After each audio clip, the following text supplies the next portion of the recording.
तालीम हासिल करो, चाहे तुम्हें चीन ही क्यों ना जाना पड़े। कैसा तालीमी निजाम है यार। हम अरबी को इतना हकीर क्यों समझते हैं, हमें पंजाबी से क्यों नफरत है। स्टार्ट से पंजाबी, उर्दू, फिर इंग्लिश, और जब मरना है मरने के बाद यार जवाब जो है वो तो अरबी में होगा यार। किसी को अच्छा तासुर देने के लिए ना उर्दू बोल रहे होते हैं, बीच में आके जनाब इंग्लिश ठोक देंगे। अस्सलाम वालेकुम नाज़रीन, आपका बहुत शुक्रिया, आपने इस वीडियो को देखने के लिए अपना कीमती वक्त निकाला। अफसोस होता है यार जब अपनी तलीमी निज़ाम पे नजर दौड़ाते हैं ना, एक अजीब सी फीलिंग आती है। पता नहीं मुझे क्यों आती है, आपको क्या लगता है इस बारे में मुझे कुछ आइडिया नहीं है। हजूर नबी करीम सल्लल्लाहु अलैहि वसल्लम का फरमान भी है, तालीम हासिल करो चाहे तुम्हें चीन ही क्यों ना जाना पड़े। हमारे मुआशरे के अंदर तालीम को किस तरह प्रमोट किया जाता है जिसका हमारी अमली जिंदगी से दूर दूर तक कोई वास्ता नहीं है। जब हम पैदा होते हैं, खास करके अपने पाकिस्तान के लोग, पंजाबी, सिंधी, बलोची, पख्तून और बाकी दीगर कौमें, मैं पंजाबी हूं तो मैं अपने पंजाब के हवाले से और जहां जिस मुआशरे में मैं रहता हूं मैं उस हवाले से बात करना चाहूंगा। जब हम पैदा होते हैं तो अपने इर्द गिर्द और अपने वालिदैन को देखते हैं कि वो पंजाबी बोल रहे होते हैं, तो उनसे पंजाबी बोलते हैं, पंजाबी सीखते हैं, और जब स्कूल जाने के काबिल होते हैं, जब स्कूल पहुंचते हैं तो वहां पे हमें उर्दू सिखाई जाती है, पढ़ाई जाती है।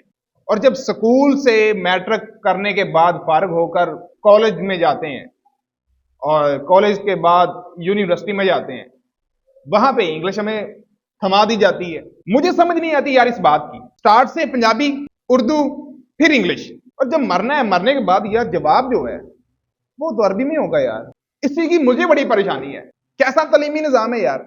हमें चाहिए तो ये है ना कि पंजाबी को अपनी मादरी जुबान है, उर्दू को और स्पेशल इंग्लिश की जगह अरबी होनी चाहिए।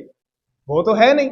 हम अरबी को इतना हकीर क्यों समझते हैं और इंग्लिश को क्यों इतने अपग्रेड का समझते हैं कि पता नहीं ये क्या जुबान है, अगर ये बंदा बोल नहीं सकता, पढ़ नहीं सकता, लिख नहीं सकता तो वो बंदा अनपढ़ जाहिल है यार। मुझे भी कोई समझा दे यार कि इंग्लिश बोलने वाला, इंग्लिश पढ़ने वाला, इंग्लिश लिखने वाला अगर कोई पढ़ा लिखा है, इंग्लिश के हवाले से जो बोल सकता है, पढ़ सकता है, लिख सकता है, जो सब कुछ इंग्लिश में कर सकता है, उसे ही हमारा मुआशरा क्यों कहता है कि जनाब ये बंदा पढ़ा लिखा है। मेरी नजर में वो बंदा पढ़ा लिखा नहीं है, वो एक जुबान है। हमने उसको अपने सर पे और अपने पूरे अपने ऊपर अपने मुआशरे में भी उसको ऐसे अपनाया है कि जिसे इंग्लिश नहीं ना आती वो बंदा इस मुआशरे में फारग है। क्यों भाई, हमें पंजाबी से क्यों नफरत है भाई, हम पंजाबी क्यों नहीं बोल रहे। और उर्दू जो कि बहुत कमाल की जुबान है, हमारे पुल हमारी कौमी जुबान ही उर्दू यार, उसको तो हम बोल बैठे हैं यार। किसी को अच्छा तासुर देने के लिए ना, अगले बंदे को मुतासर करने के लिए जल्दी से उर्दू बोल रहे होते हैं, बीच में आके जनाब इंग्लिश ठोक देंगे।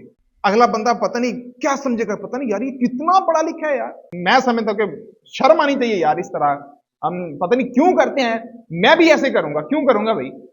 मैं अपने इर्द गिर्द तमाम, हत्ता के हमारे जितने भी टीवी चैनल पे जितने लोग आते हैं, कॉन्फ्रेंस करते हैं, हमारे जितने भी सूबाई वजीर हो, वफाकी वजीर हो, चीफ जस्टिस हो, इवन हत्ता के हमारे जो चीफ ऑफ आर्मी स्टाफ है, बाज जगह पे वो भी जनाब इंग्लिश को ही गले लगाते हैं। पता नहीं क्या है उसमें। देखिए, मैं अभी आपसे गुफ्तगू कर रहा हूं, आप लोगों से मुखातब हूं। मुझे भी नहीं समझ आ रही कि मैं बोलता बोलता कुछ दरमियान में दौरान गुफ्तगू कुछ ऐसे लफ्ज बोल जाऊंगा जो कि वो अंग्रेजी जुबान के होंगे। मतलब ये कहने का ये है कि यार वो हमारे ऊपर इस कदर मुसल्लत हो गई है, इस कदर हमारे नस नस में बस चुकी है कि उसका खात्मा कैसे मुमकिन होगा यार। हमारा तलीमी निजाम उसको दुरुस्त करने की अशद जरूरत है यार। हम तो बर्बाद हो गए हैं ना, हमारी आने वाली नई नस्लों को तो यार बर्बाद ना होने दें। क्यों अंग्रेजी अंग्रेजी अंग्रेजी के पीछे भाग रहे हैं यार। एक ही लफ्ज है, अच्छे स्कूल में जाएं जी, इंग्लिश मीडियम पढ़ें भाई। उर्दू तो हमारी कौमी जुबान है, हमारी मादरी जुबान है यार। हम उसको क्यों नहीं अपनाते, इंग्लिश के पीछे भागते हैं भाई, क्या वजह क्या है।